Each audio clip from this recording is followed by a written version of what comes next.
Alright, video blog check everybody. Azel here. We are here sa RMC Presscon. Pero tapos na yung Presscon. Ayan, tapos na. But very interested to see some of the phones. Check natin. Vlogger ako. Ayan. Ikaw, vlogger ka? Wrestler po. Wrestler. Sinasakal ko si Charmaine. Alright, so we have here some phones. This is the Realme GT7. At merong Realme GT7 Dream Edition at Realme GT7T. So tatlong klaseng Realme GT7. So let's check it out yo. Testing natin. I like this color blue. This is the Realme GT7 with Dimensity 9400E processor, a 7000 mAh battery, 120 watts of superbook charge, iSense graphene design, at merong 7700mm cooling system. So this is the Realme GT7. Let's check the phone. Hindi ko alam kung anong SRP nito. Ito yung kanyang rear camera. Ito kasi triple rear camera yata to, no? And here's the logo of Realme. And this is the front camera. There's a microphone speaker. Left side is very clean. The SIM tray, may microphone, USB Type-C, speaker grill, at this is the volume at power button. Let's check the Realme GT7. Ito ating gagamitin nila for the RMC, no? I think so. So check natin tong phone na to. Let's go to settings. About the device, 512GB of RAM, memory.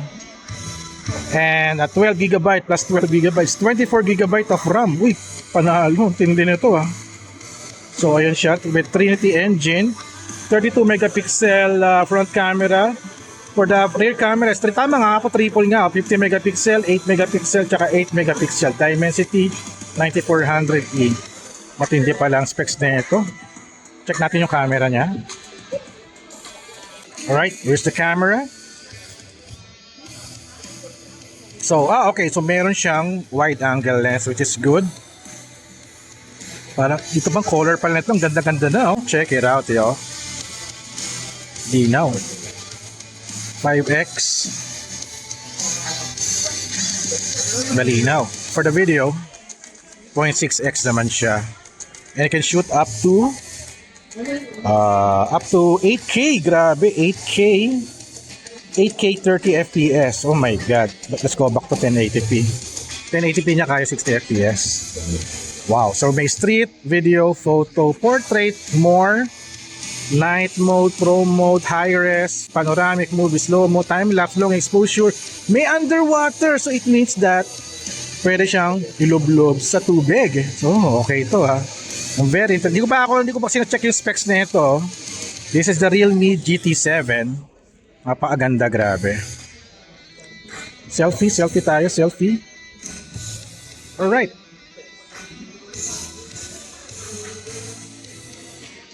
Agree? Okay naman siya, maayos naman.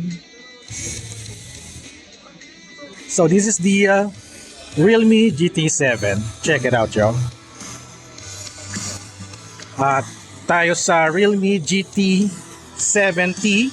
Dimensity 8400 max processor, 7000 mAh massive battery, 120 watts superbook charge, iSense graphene design at 7700mm cooling system. So check natin to another color blue para magkapares ba sila ng kulay? Magkapares sila ng kulay. Check natin, medyo mabigat siya. Mas heavier siya compared to GT7. So magkinaiba lang niya, merong parang ring light dito, parang ring flash. So this is the GT7 and this is the Realme GT7T. Tama ba? Yeah, 7T. Ito siya. Medyo mabigat siya, no? Here's the rear camera, triple camera. Babaw niya. The left. Almost the same din yung style niya. Almost same style. Oh, hindi pa nasa-set up to. My God. Okay. Ayun, okay na. Kinabahan ako. Kala ko hindi pa nasa-set up. Let's check the settings about the phone. For the device, 256GB, okay. Also, total of 24GB of RAM. Kasi may 12GB of RAM na extended RAM. And for the camera, it's dual camera lang siya, yung 70. So mas lower siya dun sa GT7. Itong GT7T, parang mas lower siya kasi dual camera lang siya, 50 megapixel tsaka 8 megapixel, and the front is 32, parehas din sa GT7. So GT7T mas lower siya. So eto siya, check natin yung camera. Okay, good. May 0.6x. Pero zoom niya is 2x, pero pwede pang itodo yan. For video, 0.6 din. Okay, that's good. So may street, video, photo, portrait, more. Same din, pwede pang underwater. Gusto ko makita yung video niya kung ilan yung maximum nito. Hanggang 4K nga, hanggang 4K. 4K 60 FPS kayang-kaya. So mas higher pala si GT7 compared to GT7T. Alright, so this is the Realme GT7T. Ito yung pinakang astig dito eh. This is the Realme GT7 Dream Edition Dimensity 9400E processor. Mas higher siya. Almost same din kay GT. Hindi, 94 tama. Magparehas lang sila. 120 watts. Oh, parehas lang sila ni GT7 Dream Edition because of its design. Well, magkasama pang trophy dito. No? Medyo mabigat din. Because of the casing, it's so nice. It's a Formula 1 team design. Aston Martin. Oh, astig. Aston Martin, no? Aston Martin. And here's the camera. May camera bump siya na maganda. Compared to dito, ayan, tsura niya, oh. Kita-kita yung bilog. At the body is the same pa rin din yung body niya. Still the same. And, well, check natin kung may difference doon. Oh, okay. Almost the same na rin din. Pero iba lang yung kanyang team niya. Iba lang yung kanyang team. Let's check the camera. Same din, 0.6x meron din siya. Sa video, ganun din.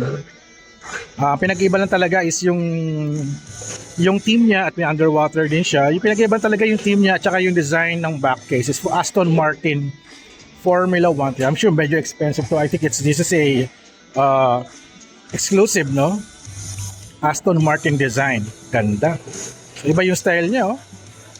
Oh, pinag-photography na dito kanina. Okay naman yung samples niya, oh. Nice.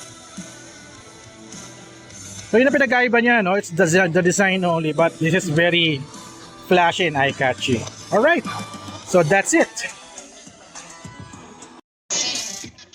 Alright, that's the end of our vlog for today featuring the Realme GT7 series.